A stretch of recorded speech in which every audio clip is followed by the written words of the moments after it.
Formula One engineers are just as competitive as the drivers. They constantly search for new technology or invent new solutions, which go too far. The FIA stops these mind-blowing inventions by banning them forever. Today I picked 10 innovations which were sadly banned. Number 1. The fan car. The Brabham BT46B, better known as the fan car, had its unique design for creating downforce. Race cars rely on airflow pushing down on them to generate grip. This is known as downforce.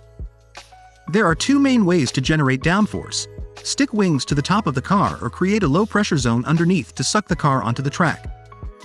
In 1978, a British F1 team, Brabham, took the concept of suction to the extreme with its BT46B. Designer Gordon Murray added a gigantic fan, which sucked air out from underneath the car through the engine bay. This was Brabham's answer to the ground effect Lotus 79. The Brabham BT46B debuted at the 1978 Swedish Grand Prix, and Niki Lauda drove it to victory after qualifying first. He and teammate John Watson had been instructed by the Brabham brass to take things slow in qualifying, so as not to tip the team's hand. Murray had exploited a legal loophole, claiming the fan was primarily for engine cooling. Other teams didn't buy it, and the anger grew after Lauda's win. Even the politician, Brabham boss Bernie Ecclestone, decided to retire the BT46B rather than risk a fight over its legality. Number 2. Active suspension. The first active suspension F1 car was invented by Lotus. Lotus kicked things off in the early 1980s with a computer-controlled hydraulic suspension system. Ayrton Senna was the first driver who achieved a victory with an active suspension car in 1987 Monaco Grand Prix. While Lotus never had much success with active suspension, Williams stormed to back-to-back world championships in 1992 and 1993 with its FW14B and FW15C. Williams' suspension system made the cars come alive, in more ways than one. Peek into the Williams garage ahead of a race, and you'd see the cars dancing around as technicians tested the suspension components. Some drivers complained that it was hard to predict how a car would behave on track, requiring them to trust that the system knew what was best. As is often the case with successful innovations in F1, Williams drew the ire of other teams and the wrong kind of attention from rulemakers. Critics claimed active suspension made cars too easy to drive, and that the complex technology was out of reach for poorer teams. F1 unfortunately banned active suspension, along with most electronic driver aids, at the end of the 1993 season. Number 3. Traction control. Traction control uses electronics to monitor for wheel slippage and intervenes to stop the wheels from losing grip completely. It can be a lifesaver on a slippery road, as well as a handy advantage on a racetrack. It's commonly used in road cars nowadays. Traction control was eliminated in the sweeping ban of electronic aids at the end of the 1993 season. Rulemakers wanted to make driving more challenging and lessen the advantage of the most well-funded teams. Ironically, traction control arguably had its biggest moment in F1 while it was banned. In 1994, the Benetton team was accused of using traction control, prompting an investigation by the FIA. Analysis of the Benetton B194 race car's computers showed suspicious software, which the team claimed was inactive. With investigators unable to prove that Benetton actually used the software to enable traction control, the case was dropped. Michael Schumacher went on to win the 1994 championship, but the traction control caper is still a topic of debate to this day. The FIA ultimately found the traction control ban too hard to police, and it was reintroduced in 2001. It was banned again in 2008, when the FIA instituted a standardized electronic control unit to prevent teams from using illegal software. Number 4. Ground effect. Between the late 1970s and early 1980s, you couldn't have a winning F1 car without ground effect. This effect was first seen in aircraft design, in which air flowing around a wing near the ground generates extra lift. Beginning with Lotus, F1 teams eventually figured out that ground effect could also generate more downforce with minimal drag. Ground effect F1 cars directed air into side pods with wing-shaped elements. Sliding skirts sealed the bottom of the car to the track surface, creating a low-pressure area that effectively sucked the car onto the track. This was the effect that Gordon Murray tried to recreate with the Brabham BT46B fan car. The Lotus 78 was the first car to use ground effect, but other teams quickly seized on the concept. By the early 1980s, ground effect, along with powerful turbocharged engines, had taken F1 to new levels of performance. The good times wouldn't last, however. Beginning in 1983, all F1 cars were required to have flat floors, effectively putting an end to the ground effect era.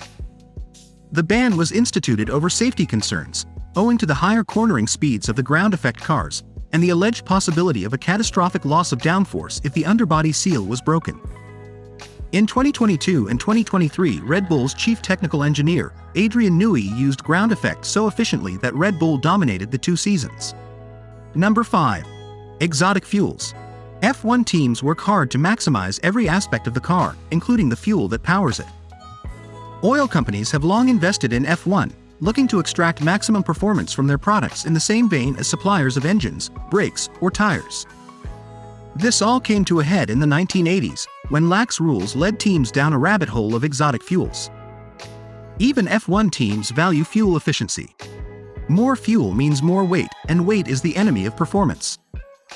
Extracting more energy from a given amount of fuel means a car doesn't have to carry as much of it. A cap on car fuel capacity and a ban on refueling added urgency to the quest for more potent fuels. This led to some extreme measures. Honda and Shell created a fuel that was almost pure toluene, a known carcinogen. The 2 companies were so proud of their toxic concoction that they published a technical paper on it. Carcinogenic fuel is not a good thing, and new rules were eventually instituted to curb these excesses. Beginning in 1993, organizers mandated that F1 fuel must be similar to regular gasoline and put an end to most shenanigans. Teams still try to tweak their formulations to gain a performance advantage, however. Some have even tried burning engine oil in order to extract more performance. Nowadays, F1 wants to ban fossil fuels by 2026 to be harmless to the environment. Number 6. McLaren's brake steer. Toward the end of the 1990s, McLaren decided that 2 brake pedals were better than 1. The 1997 McLaren MP412s had a second brake pedal, which controlled braking for the rear wheels only. This brake steer system was designed to help cars turn into corners more easily. Specifically, McLaren engineers were looking to dial down understeer. As the name implies, it's the sensation that a car is continuing to plow straight ahead even as the driver steers into a corner. Actuating the brakes on one of the rear wheels midway through a corner was designed to counteract this. McLaren has claimed the brake steer system cut half a second per lap in initial testing, and drivers liked it. McLaren kept the system a secret so as not to tip off rivals. But a photographer, Darren Heath, eventually noticed that the brake discs on McLaren's cars were glowing mid-corner, a place where drivers wouldn't normally be braking. When Mika Hakkinen retired from the 1997 Luxembourg Grand Prix, he took a photo inside the cockpit, revealing a third pedal. The secret was out, and pressure from other teams led to the system being banned early in the 1998 season. It wasn't all bad, though. McLaren won that year's championship using a car with conventional brakes. Number 7. 6-wheeled cars. More power is always a good thing, but what about more wheels? Designer Derek Gardner's Tyrrell P34 had a pair of normal-sized tires at the back, but 4 10-inch tires at the front. Why?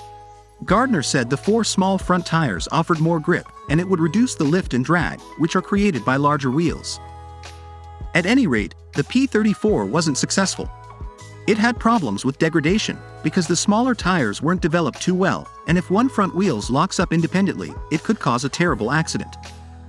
Over 2 seasons of competition, 1976 and 1977, it only won 1 race in 1976. But the P34 remained one of F1's most iconic cars. Williams believed the 6-wheeler design would make it easier to package aerodynamic aids, and got some promising initial results in testing. But the FW08B never raced. 6-wheeled cars were banned ahead of the 1983 season, because of outlying 4-wheel drive. Number 8. Duct. With the announcement in early 2010 that double diffusers would be banned for the following season, teams were forced to look for other ways to gain an advantage. And while Red Bull developed the blown diffuser, using exhaust gases to energize the rear wing, McLaren instead created the RW80, which became known as the Duct. Activated by drivers Lewis Hamilton and Jenson Button using their left leg to block a small hole in the cockpit on the straights, the action initiated a pressure change which channeled air down the chassis of the MP4 to 25 and onto the rear wing. That then stalled the wing, reducing its drag and allowing higher top speeds, all while critically not counting as a movable aerodynamic device, something strictly banned under that year's rules. Soon, everyone wanted a piece of it, and within a few races, some drivers were spotted going around with one hand on their steering wheels while the other activated their team's quickly added duct systems. Not too soon, the FIA stopped this technology, which was similar to the DRS, which was brought in the following season. Number 9. Williams CVT. It's hard to imagine a continuously variable transmission, CVT, being used in a race car. CVTs use belts instead of gears, which improves fuel economy and provides smoother acceleration. In 1993, Williams fitted a prototype CVT to its FW15C. The car, which would go on to win that year's championship, already featured a then revolutionary semi-automatic gearbox, as well as active suspension. Williams hoped a CVT would take it to the next level. The transmission did offer some potential advantages. Eliminating gear changes could shave fractions of a second from lap times, and the lack of fixed gear ratios may have made it easier to keep the engine in its power band. Williams never got the chance to find out though. New rules for 1994 stipulated that transmissions must have a specific number of fixed gear ratios. It was part of a sweeping change meant to curb use of high-tech gadgets in F1. The shift had an outsized effect on Williams, which was the biggest user of electronic driver aids. Number 10. Lotus 88, Twin Chassis. Lotus founder Colin Chapman's most famous line was, "Simplify and add lightness," but Chapman seemed to do the opposite of that when he designed the Lotus 88. The car had not one, but two chassis, one inside the other. The twin chassis design was an attempt to harness ground effect, a concept Lotus first introduced into F1. By the time the 88 was introduced in 1981, rulemakers were already starting to push back against ground effect. They banned the sliding skirts that dropped down to seal the underside of a car to the track, and mandated a gap between the bottom of the car and the track. The new rules made an underbody seal, the vital ingredient of a ground effect car, impossible. Chapman's solution was to create a secondary, outer chassis, which all of the bodywork was mounted on.